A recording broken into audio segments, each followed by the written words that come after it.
now, Clutch Radio with Raffi and Dan.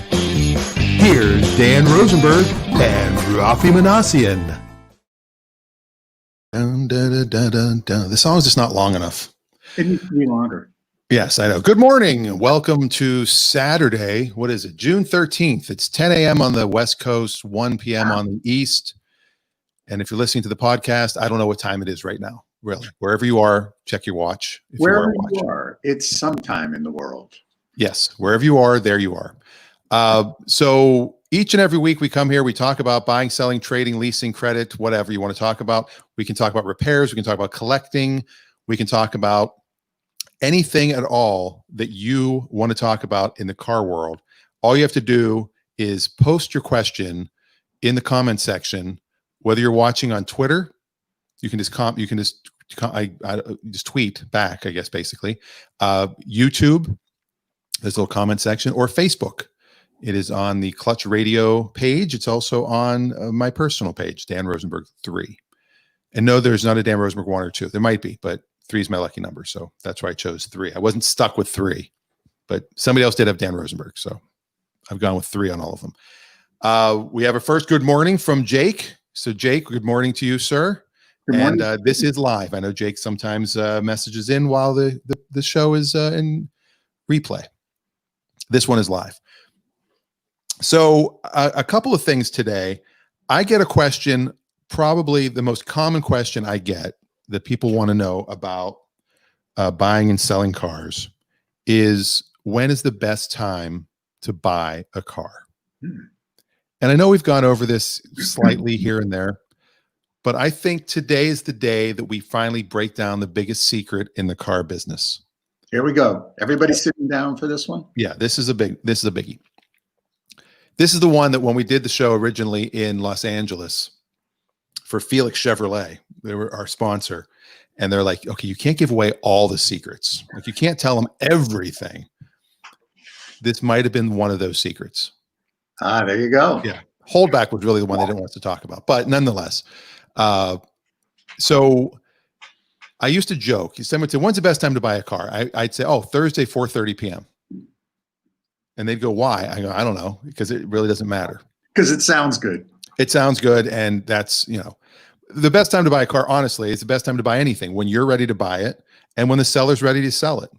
And the best price you're going to get for a vehicle is the most you're willing to pay and the least they're willing to sell it for.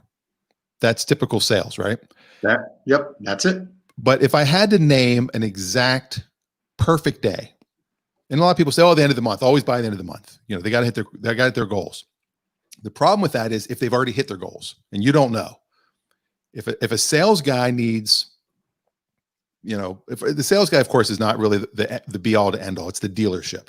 Because if a sales guy lets you walk, someone's going to chase after you. If you're a legitimate buyer, they're not going to be able to push you into next month. But they might not call you back, like if you haven't come into the dealership yet. But if the salesman needs to hit 15 cars for the month and he's at 19, but every month he has to hit 15, it's the end of the month, he'd rather you came back on the first or second. He'd rather push you into the next month. And dealerships sometimes will do that too. They might have an incentive from the factory that if they sell 25 Chevy Tahoes this month, then they're going to get $10,000 bonus. If they sell them next month, they're going to get a $15,000 bonus. So once they hit the goal for this month, they might try to push you into the next month. So the end of the month isn't always perfect because, you don't know what the goal is. The end of the quarter is always an important one because, there's quarterly bonuses. There's quarterly incentives from the factory that you never see as a customer. Sure. That the employees never see. Sometimes the employees have no idea of these big, huge incentives. I've seen cars go out the door that the sticker might have been $23,000, invoice is $21,000, and they'll sell the car for $17,000. So the truth is, it really comes down to a question of timing. Your timing personally for how you want to manage your resources, the dealer's timing for how they're managing the allocation and also their inventory, and to some extent, economic timing, because let's face it, the economy and interest rates will make a difference if you're buying on payments or if you've got some savings. These days with 0% financing and bank accounts with savings that might make 1% interest, it changes the model significantly. So the timing really is the sort of the confluence of these three events. And like you said, I mean, the best deals come to people that are well prepared for their purchase. You're not going to outsmart a dealer. Dealers do car sales on a daily basis. So, and most dealers are pretty savvy about financing and about the inventory models and things like that. So, the average person isn't going to go there and steal a car. So what you're really looking for is you're looking for an opportunity to maximize your dollar and get the most car from the dealer. Right. And there's other times too. I mean, time of the day is good. A comment in Jake put a comment here is Sunday night on the last day of the month after the used car manager has left. Like if you have a trade in, because a lot of times the used car manager's job is to get the used cars as cheap as possible. So, when they make an offer on your car, it's usually way lower than they're really willing to pay. But a lot of times you just accept it. You go, okay, well, if he said my car is worth $8,000, I'm going to accept it. But if you come back and say, you know what, I really need 10 for it. But we'll go through I think maybe next week we'll talk about the Foursquare. Yeah. And we'll do a whole demonstration of how they find your hotspot. But there really is a perfect day. And this has happened to me twice now, actually on the same day. And it was December 31st. Mm-hmm. New Year's Eve is truly the perfect storm because it's the end of the month, it's the end of the quarter, and it's the end of the year. Yeah. And it's New Year's Eve. People want to get out. And they want to celebrate when they get they out. want to go out and do their thing. And a sale is cause for celebration. Yes, exactly. Celebration. If you do the words properly, you'll actually hear the reason why. Yes, celebration. Celebration. Celebrate your times. Come on. So we actually did this when we were living in Santa Monica, your hometown. Yeah. I bought a car in the morning. I got a Hyundai XG350L, which was their, Jaguar knockoff that Hyundai was making before they came out with the Genesis and then split that brand off. But it was a nice car. And, I went to pick it up New Year's Eve day. And, my wife was like, well, wait a minute. Aren't I always supposed to have the nicer car? Wasn't that one of the vows when we got married? Yes. My vows. So we went to the dealership up the street, and she had a car in mind, and we were there until like 7:00. And you could just tell they were just trying to push us out the door. Like they wanted to close. Like there was no one left but the manager and the sales guy. Everyone else had left. So we got a really good deal because they didn't want to go back and forth, Sure. And that really is the best time. I mean, if somebody ever asks me, if you can wait, like I know right now, what did I say it was? It's June 13th. So if you can wait another 6.5 months, you can get an amazing deal on a vehicle. But why wait? I mean, you can get one right now too. But that really is that might be the best day to buy a car. Period. End of story. It's also my dad's birthday. I mean, Today is your dad's birthday. New Year's Eve. Oh, New Year's Eve. New Year's Eve was my dad's birthday. So yeah, my dad was born on New Year's Eve, married on Thanksgiving, and died on Halloween. Wow. He liked holidays. Apparently. Big into the holidays. There you go. Yeah, so if you have any questions whatsoever about buying, selling, or trading, you can put some stuff in the comments, and we will answer your questions. And we'll help you celebrate. If you've recently bought a car, tell us your success story. Let us know. There are a lot of success stories with car purchases.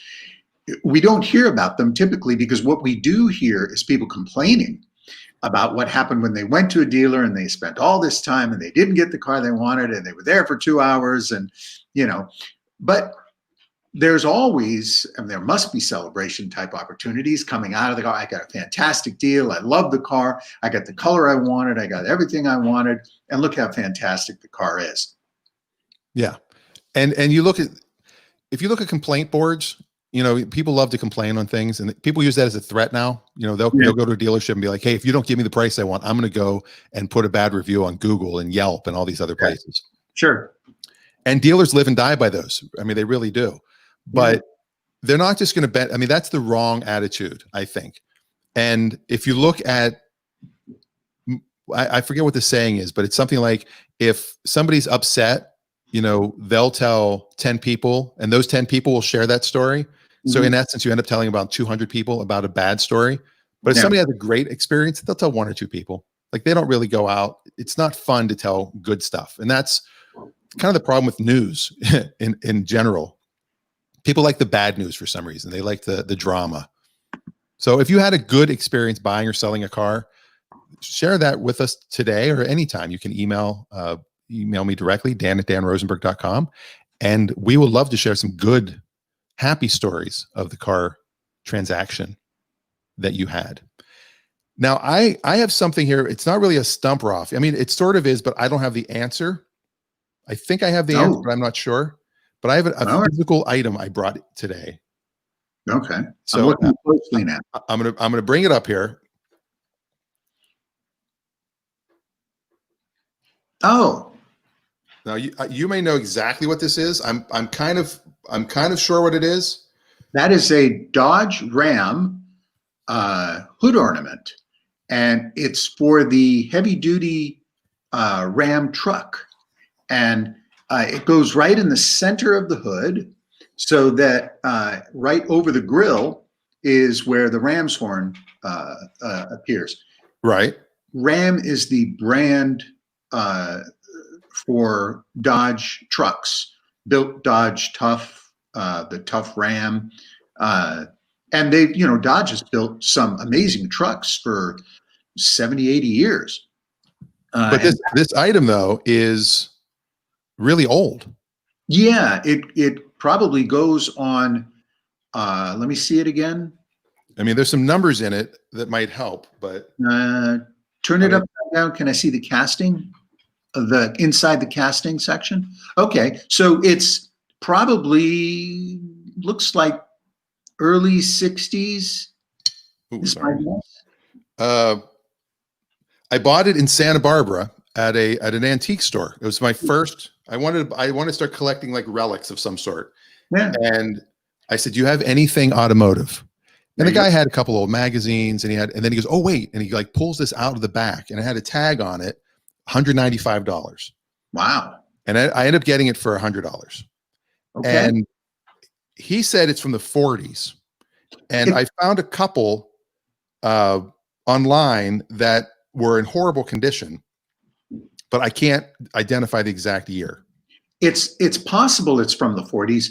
They, with parts like that, especially for the truck line, they would not have changed the design significantly over a certain period of time, just because they're not doing the volume. And that particular item was probably an accessory or something that could be optioned. But it's a fairly rare piece. It's not a common piece like the hood ornament on a Dodge, sedan or something like that. It's really heavy. I mean, I'd say it's 3.5, 4 pounds. Yeah, they're plated cast metal, so yeah. The weight adds up there, especially the older metals, which tended to be a little bit heavier. Yeah, so I mean that's my one collectible right there. There you go. I have a collection of one. And the great thing with that is it's not going to go down in value because it's constantly getting older and rarer. And I mean, maybe my goal right now is to find a 1970 vehicle. That's what I've been trying to find. Maybe I should just find whatever this goes to, and then build from there. Build from there. Like get a hood, and then find some fenders, a fender, and then a frame, and then an slowly just build up to a Dodge Ram of some sort. That's an excellent idea. And now, yeah, they're just Ram now, which is crazy. Right. Ram pickup and yeah, they've confused people because a lot of people will try to go. They'll do a Google search for Dodge trucks, and they end up seeing 2003s or whatever year they switched over to just Ram. And I don't know why they just keep it as Dodge Ram.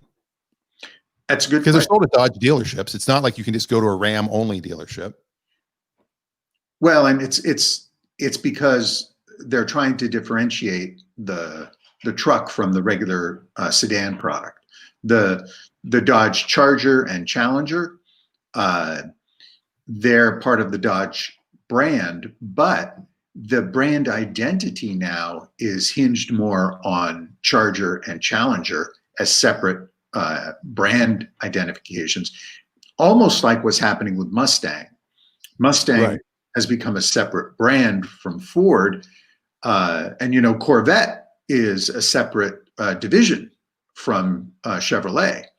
So Corvette is its own separate brand identity, and most people don't think of Corvettes as General Motors products anymore. They don't even think of them as Chevys anymore. They're Corvettes. They're that unique. And speaking of a little bit of news on the Corvette, they announced, I believe it's July 1st, they're going to start taking orders for the 2021 Corvette. Oh. And they are keeping the $59,999 base price because everybody thought, oh, there's no way they're going to keep that price for the second year, but they are keeping the $59,999 base price. And, listen, if you have not seen the brand new Corvette, the 2020 Corvette, it's a mid-engine monster of unbelievable power, performance, and really a phenomenal design. And if anyone wants to challenge me on this statement, I happen to believe it is the most bang for the buck that you can get, not in just a sports car, but in almost any production car out there in the world, period. And that's saying a lot, but you have to remember General Motors and the Chevrolet division have put billions with a B, billions of dollars into the development of that car, not in just the development of the car as it sits, but in all of the previous cars that worked up to become that design. And that's really not just an amazing automobile, but the amount of technology that's in it, the software, the safety, the engineering, and the design of it. It's a tremendous statement for $60,000. Yeah. Now, how many $60,000 ones are actually going to come out, though? You know what I mean? Like you order, I think it's only one color. Once you change it to a different color, it adds money to it. Sure. If you want, no one's going to want the base model, I'm sure. But I'm sure, maybe some will. They say I only have 60 grand to spend. But if you have 60 grand to spend, you probably have 80 grand to spend. Well, and with $60,000, if you see the car that you're going to get, you'll always know. This is one of the things I tell people when they're buying a car new from the dealer. You're always going to remember what you didn't get. So the minute you're in that car and you're driving around, you're not going to think to yourself, I should not have spent an additional $7,300 for those options I wanted. Instead, you're going to be in a $67,000 car and go, I'm so glad I spent the extra $7,000 on these items. Yeah, exactly. And I mean, the car is gorgeous. We've seen a few here locally. We've got some friends that have ordered them that I'm sure we'll start seeing them more often. It's really weird how Chevrolet and General Motors does their allotment. When I worked at a dealership in California, La Brea Chevrolet, when they came out with I guess it would have been the 4th generation. I forget. There was the new body style in 2000. Or no, in 90. It would have been 97. It would have been 97, and that would have been the new body style for the Corvette at that time. Okay, so 97. So what they did in 96 is they went out and they started buying Corvettes from all over the country. The dealership, they would call, the middle of Nebraska and call the Chevy dealer. Hey, do you have any Corvettes on the lot? Oh yeah, we've got 2. Some dealers would only get one a year. I mean, some small dealers in the middle of nowhere, and that was their allotment. So they would just put it on the showroom floor, mark it up 10 grand, and just wait for somebody to come in and buy it. Sure. So what La Brea Chevrolet did, they went out and bought as many Corvettes as they could find, and they paid sticker to some dealerships instead of just dealer to dealer trade.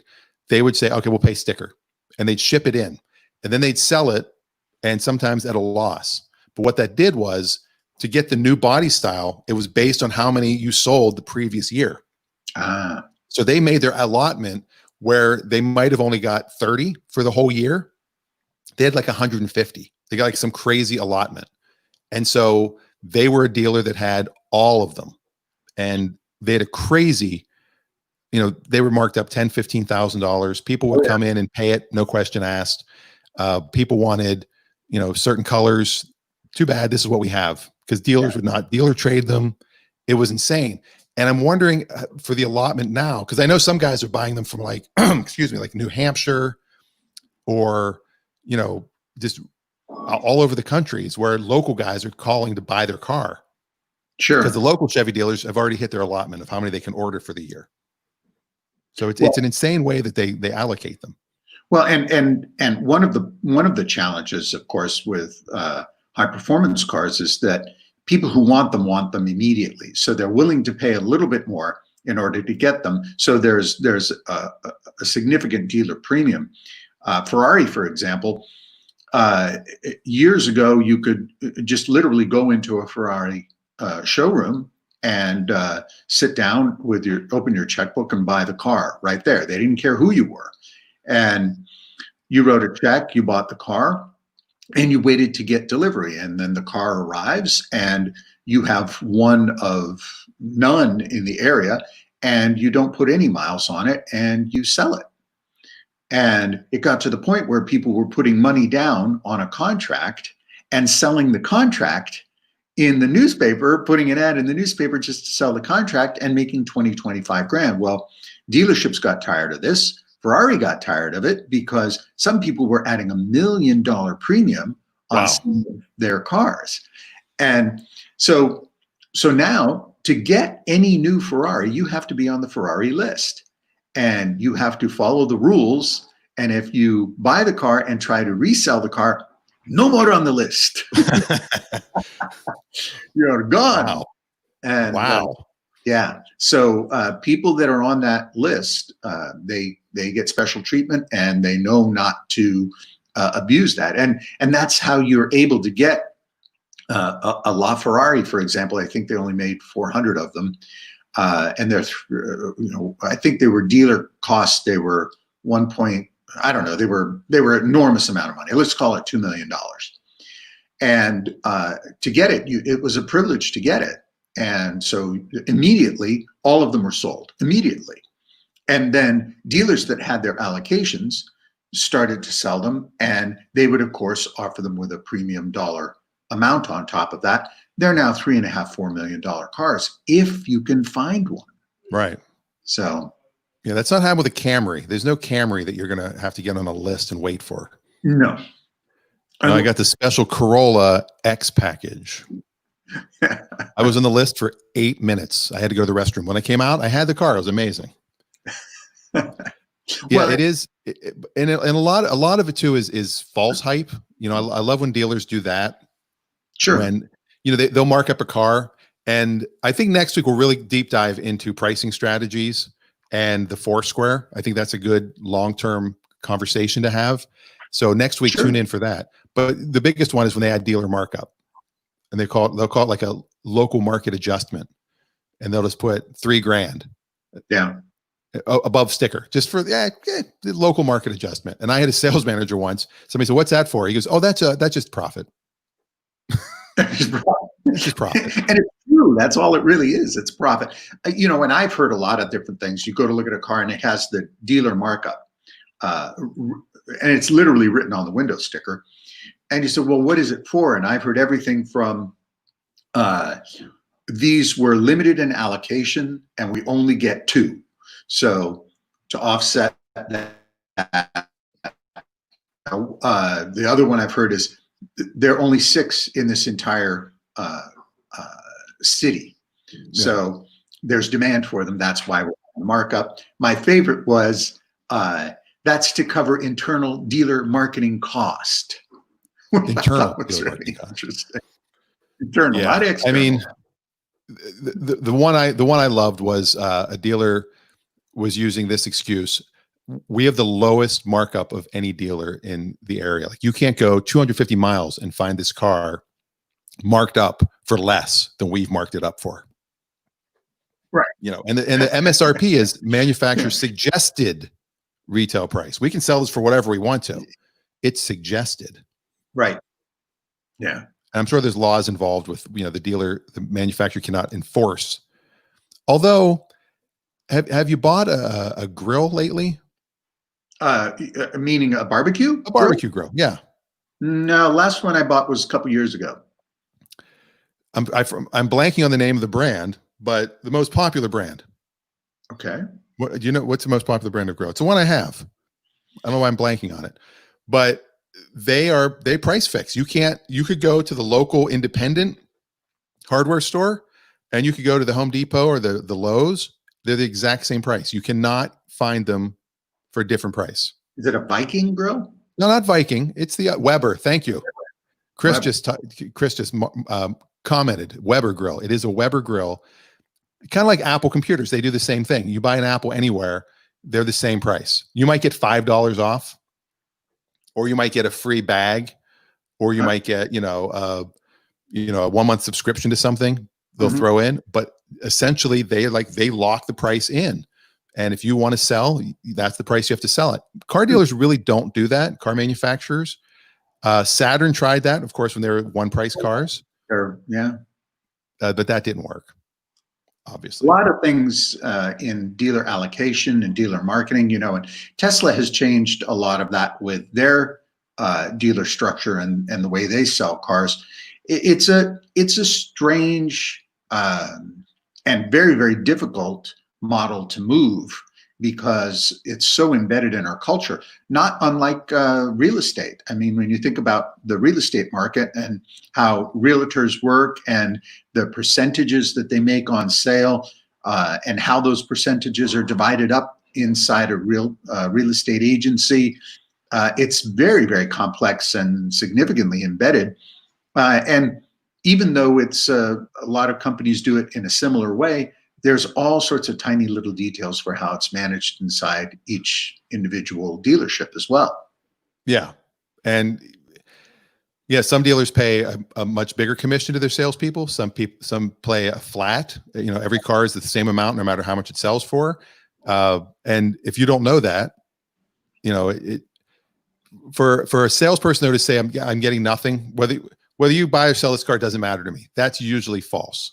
Yeah. There are no salaried only salespeople. There's always, they might be called salaried only, but there's always some incentive for them to sell the car. Yeah. They're not going to put them out there and have them not sell. So I think next week will be a good week to go over the Foursquare and maybe even commission structures. Sure. Why not? Yeah. And if you're a salesperson, if you're a car salesperson, or if you're involved in the automotive dealership world, now's your chance to call in. Well, not now, but in the future, next week. Next week, we'll fit you in, and we'd love to have you come on and help talk about it from your perspective. Both Dan and I have experience in that area, and we try to also be fair about what's happening from both sides because it's not an easy business. It's very challenging to sell cars, and there's a lot of negative publicity out there about smarmy car salespeople and trying to take your money. And the truth is that the majority of car sales are done equitably, fairly, properly, and the experience can be quite good. It's the 80-20 rule. I think the 80-20 rule is just a universal rule. Yes, there are some slimy dealerships out there, and there's some great dealerships with slimy car salesmen. Sure. And there's some slimy dealerships with great car salesmen. And there's slimy cars that too. You just have to look out for. Even, in a good dealership, especially with used cars, if you get a pre-owned car that's had some problems, a good dealership is going to be honest about that.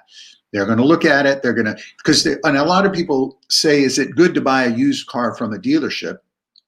You go to the dealership, you see the car, it might be a trade-in car. Look, they don't want the problems. They're going to check the brakes, and if it needs brakes, they're going to put on fresh brakes because they've got that they're going to put on new tires because they don't want to have to deal with those issues. They're going to give it a safety inspection. They're going to check it over completely, and they're going to make sure that the car is safe and properly prepared because they don't want the problems. They don't want you coming back with complaints. Exactly. And there are state laws in every state of, the car has to be drivable. I mean, you can make someone sign something that says, I'm buying this car. I know there's problems with it. The price was adjusted because I know I have to fix some things. That's fine. You can sign off on that. But in this state, in Washington, the state of Washington, there's an implied warranty of merchantability, meaning the car has to do what it's being sold to do. So most states, it's as is. You drive off the lot, you own it. They don't have to do anything. A good dealership will do something, but they don't have to. That's the difference. Yeah. And I think now is a perfect time to put some questions in. If you want to try to stump Raffi this week, anything you can ask that you think Raffi may or may not know. This could be about a car, about a design, about the years, whatever, anything car related. This man is like, he scares me. He really does. And I verified he doesn't look like, I've been in person with him, and he's not like looking it up while that's what I do. But no, he's actually, it's in his head. So put some questions in there. If we don't get any questions this week, I have one, I think, that I might be able to do a photo one like we did last week, but the photo ones don't work well in the podcast. That's why I really like, it's hard to the questions on the podcast with the visual references. I had a really interesting question. I get emails now and then from people that shoot me an email. They say, hey, I've got an XX whatever, and I'm thinking about selling it. There was a fellow who emailed me, and he's a friend of a buddy of mine in Northern California. He says, I have a friend, and her husband passed away 6 years ago, and his 2 Mercedes-Benz project cars are still sitting in the garage, and she finally wants to get rid of them. And one of them is a convertible Mercedes sedan, which it's a 2-door coupe, and it's a beautiful car. And the other one is a project car. And he said to me, what are these cars worth? And I said, if the condition is really nice on the convertible that's finished, that's $100,000 car. And he emailed me back almost within seconds and said, what is your phone number? So, oftentimes people have cars and they don't know what they're really worth. So it's always important. It's a good idea to get the right people, the right information, and try and get that car figured out. Because as we talked about in a previous show, the engine in your car will sometimes make 5 to 10 times the value. Yeah. Speaking of stump questions, we do have one here from Jacob. Okay. He would like to know, what model Studebaker did Fozzie Bear drive during the Muppet movie? Oh, that is a 47 Studebaker bullet nose. It was referred to, I think, as the Champion. The bullet nose Studebaker was designed by the Raymond Loewy team, and Studebaker had designed it with a central theme right in the middle, in between the 2 headlights, and it was designed to look like the prop of an airplane, and it looked like it was sort of bulleted at the front. And if you see these cars without the front bumper on, they're really dramatic looking automobiles. And I'm going to say I'm pretty sure that it was a 47 Studebaker. It could have been a 48, but that's my guess. 47 Studebaker. I would say, I believe, if I'm not mistaken, wasn't there a Bearcat of some sort, Studebaker, or something involving a bear? That you're thinking of the Stutz Bearcat. Oh, the Stutz Bearcat. All right. I just figured because he's Fozzie Bear. Yes, there you go. The bear aspect played heavily in that. Yeah, the original Muppet movie actually featured Fozzie Bear quite prominently. He was not just a secondary character. He was a big part of that movie. Well, there you go. So Jacob, you can put the answer in. I actually just Googled it real quick to see. Raffi's very, very close. Very, very close. Yeah, very, very close. It was. Well, Jake doesn't have to put in because I have the answer right here. It was a 51 bullet nose Commander. Commander. Okay. It was the Commander. The year is very close, but yes, the picture that you describe. Let me see if I can pull this up real quick. Is exactly what you just. I mean, the airplane front. All it's missing really is a. All it's missing is a propeller. That's it. And you know, there's actually a very, very famous hot rod called Frankenstand, and Frankenstand. I think it's Frankenstand. Oh, please, sorry. And Frankenstand was quite well done in its proportions. It was lowered. It was chopped. It was.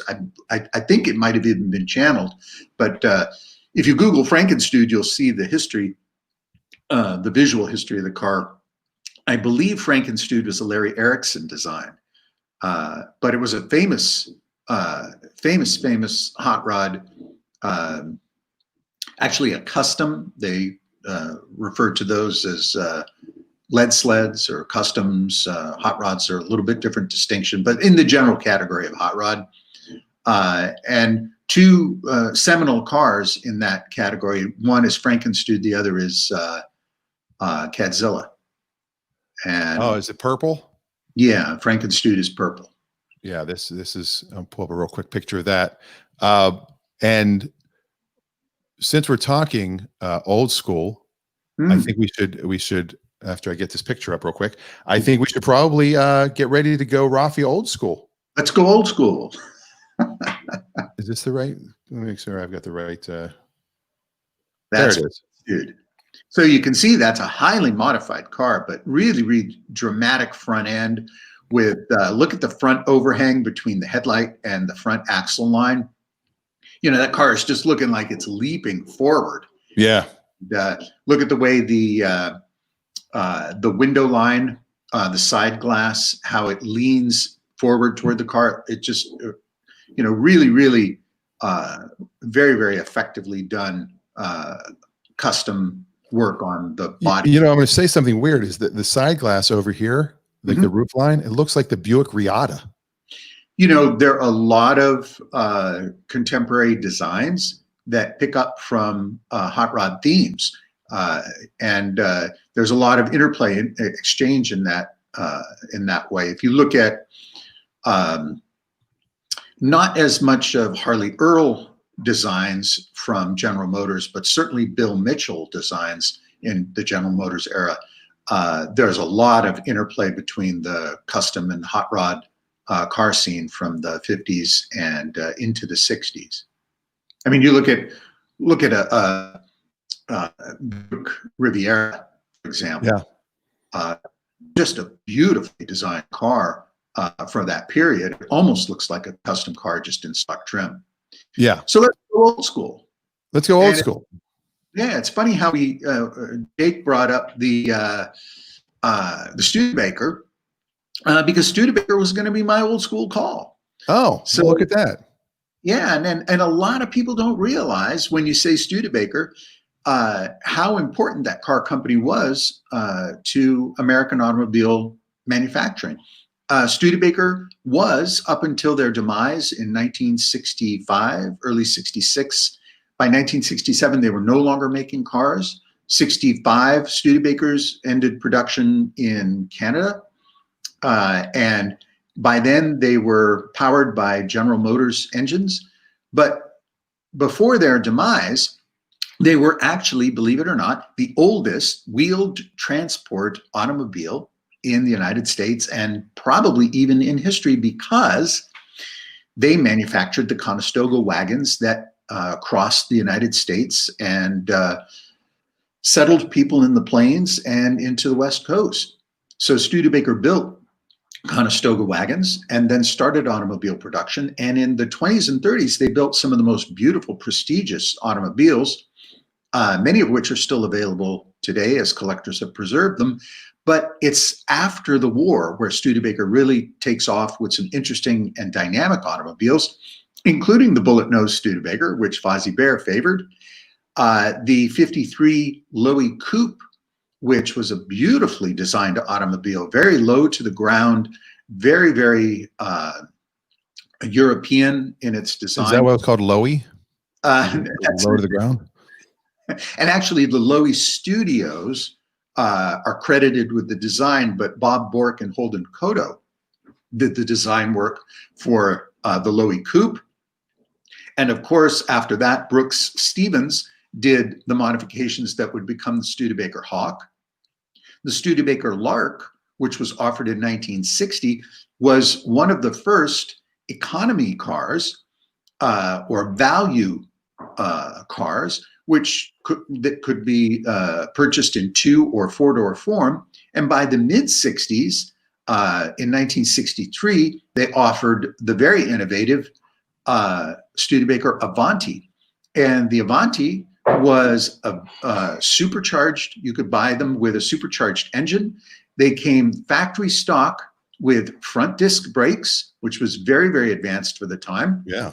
An integrated roll bar, padded safety dash, seat belts standard before any other car company offered them as standard, and performance engines that set 26 Bonneville Salt Flat records, speed records, including one slightly modified Avanti that approached the 200-mile mark, setting a speed record with a twin supercharged fuel-injected engine. Wow.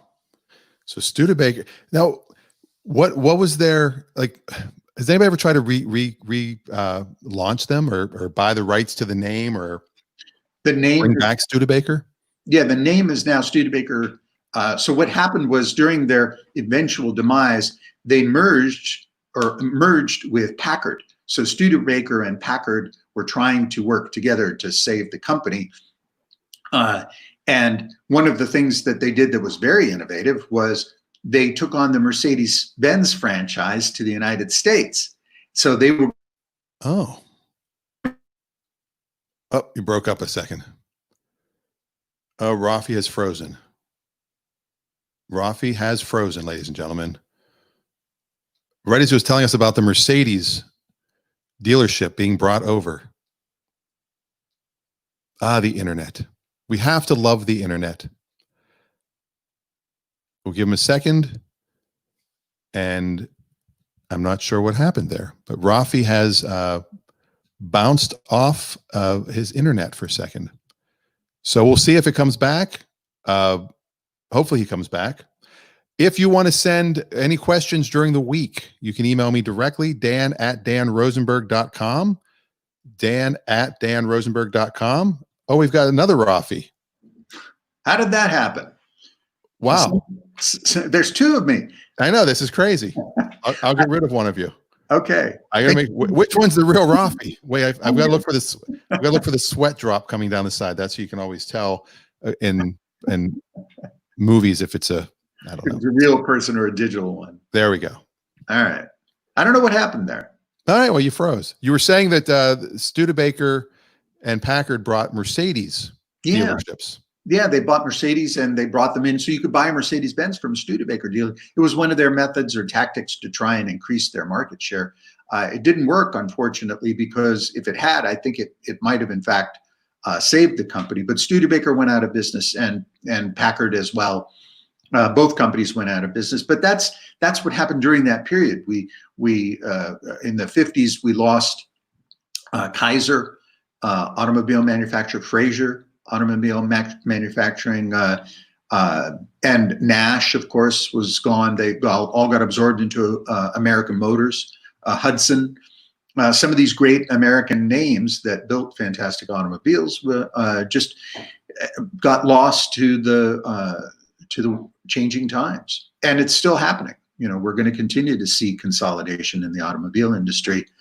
But luckily, the automobiles from that period survive, and Studebaker's a great one. If you ever want to go old school, Studebaker's a great one. The Avanti can be bought and easily restored. They're simple cars with American V8 engines, 289 engines, very simple to maintain.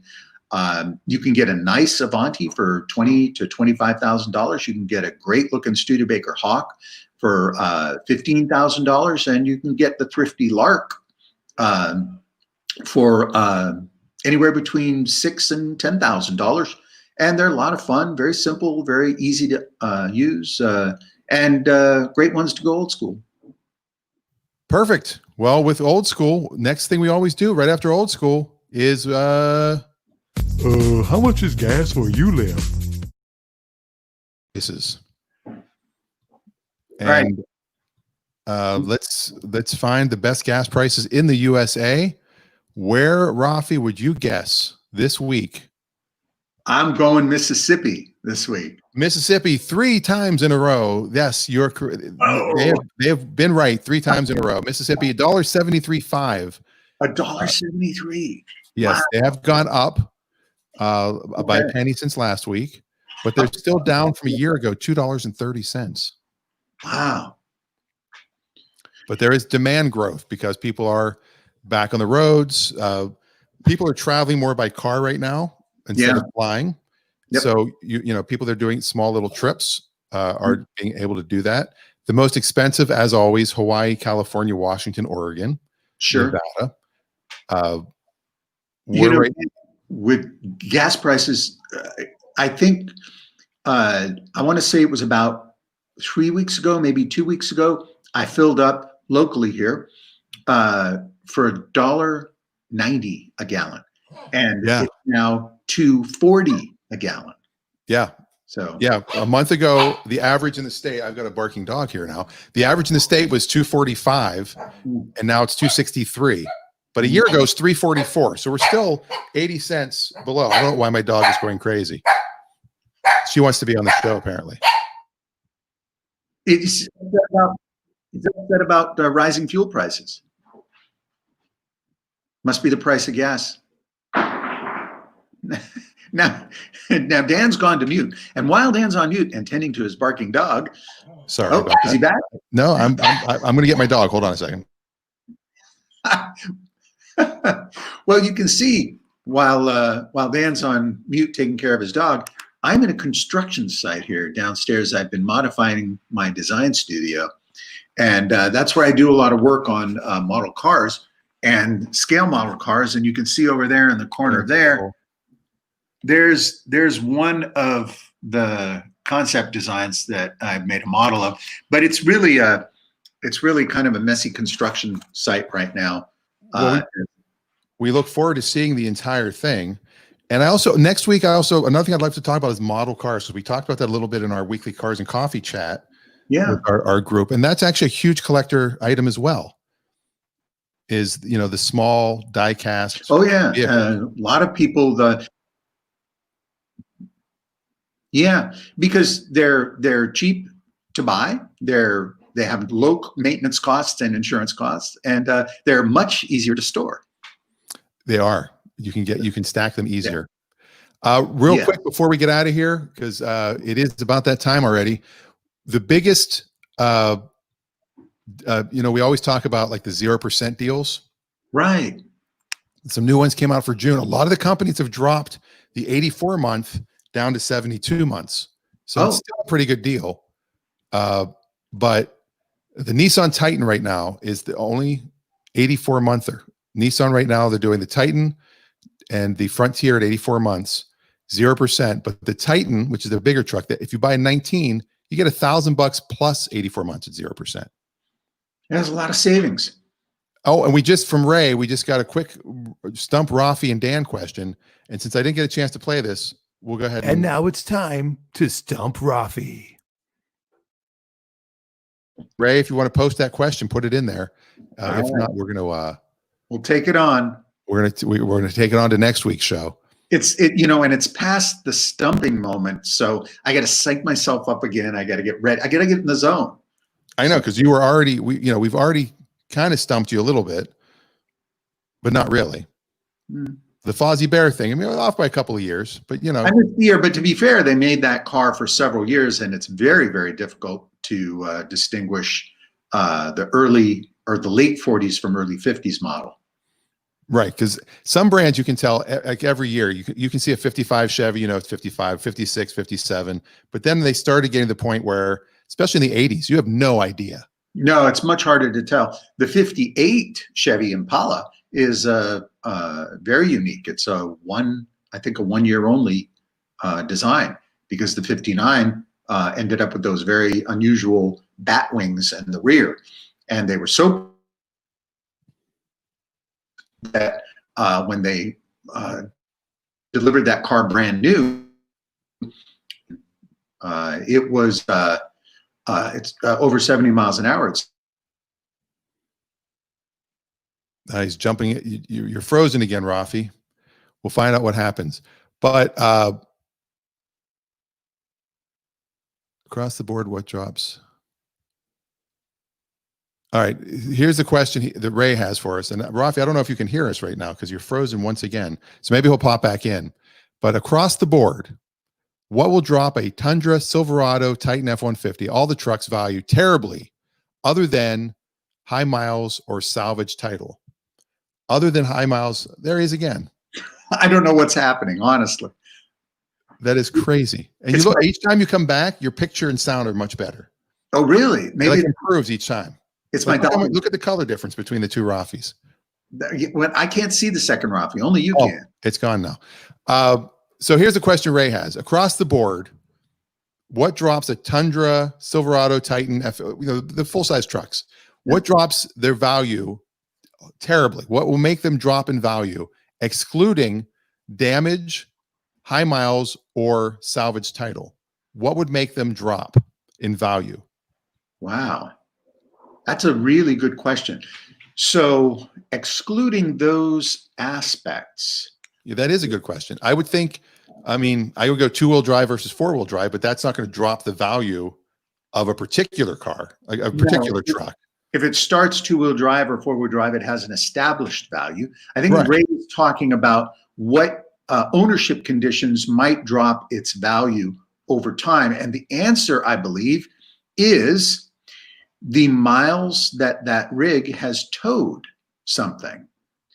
So what happens when you're towing that's possible, is there's greater wear and greater stresses on the vehicle itself. So if you know that you bought a work truck and it has a trailer hitch on it, like for example, a ranch truck that has towed a trailer for many miles, you'll know that those miles have been higher stress miles, and a rig that has done lots of towing, four-wheel drive or two-wheel drive, will have a slightly lower value for somebody who is looking to buy a truck. That's my guess. Now, Dan, I'm sorry. I muted myself for a second. There you go. You might have had another dog issue. I was waiting I thought she was going to start going crazy. Oh, dogs. Oh, working from home, right? My second question was going to be, my second thought was going to be, a lot of times they change body styles of a truck, and they'll continue. Like Chevy had the classic Silverado for a couple of years. Where they kept the older body style from the previous line, then they had the new Silverado. So I thought maybe once the new body style comes out, that makes trucks drop immensely. But Ray has actually answered that he probably did not word the question properly, because I was correct initially. 4x4 versus 4x2 is what changes. 4x2 trucks, as they get older, are sometimes worth half of what a 4x4 as they get older. And that's actually built in the numeric equation, because 2x4 is half of 4x4. Exactly. Well, it's a quarter, isn't it? 4x2, 4 times 2 is 8. 4. Yeah, I guess it is half. You're right. It is numerically half. And if you're multiplying. If the question had been worded to include that distinction, I think we both would have come to that conclusion. But I assume. Thanks, Ray. This isn't grammar.com. Yeah. But, so next week, Ray, come in a little earlier, or send the question to me, Dan@danrosenberg.com during the week, and we can have it. Oh no, don't do it early, because then we need it live, because how can we? You wouldn't stump me if you sent it to me early. But if anybody has any other questions, send them during the week to dan@danrosenberg.com. Next week, we're going to talk about the Foursquare. We're going to talk about commission structures, of how some salespeople get paid commission-wise, so you can kind of realize that the salesperson is really not making a ton of money per car, and they do need you to buy the car, whether they say they do or not. But we'll get into that next week. Raffi, any closing comments? Anything you want to throw in? I want to remind people, as summer approaches, it's a good time to take the car out of the garage and check it out. Make sure that everything is safe. Look at the tread depth in your tires. Lift the hood and check some of your basic fluids. See if you have enough coolant in your car, because temperatures climb, and that will affect the performance of your vehicle. Check your oil. Make sure your oil is a golden color. If you've used synthetic oils, don't add regular oil if you're adding a quart yourself. You can check that little sticker that the oil change will have put either on your windshield or with your records. And take some time to go over your car, give it a bath, detail it a little bit, enjoy your vehicle, and drive safe. Drive it. Yeah, get it out there. Drive those cars. Yeah. That's what I love about this time of year. You're driving down, you see convertibles and old cars, and cars that people aren't driving all the time. So get out there and have fun driving, and you can keep social distancing while you're in your car. That's the best thing. You can always drive in your car. Go for a nice drive. So we'll end on that. That's a good positive message. Go drive your car and have a wonderful weekend. We'll see you next week. Unless you're listening to the podcast, then we'll see you whenever you listen to the next one. But please tune into the live show. It's a lot of fun. All right, we'll see you next time. I've been Dan. And I've been Raffi. And this has been Clutch Radio with Raffi and Dan. See ya.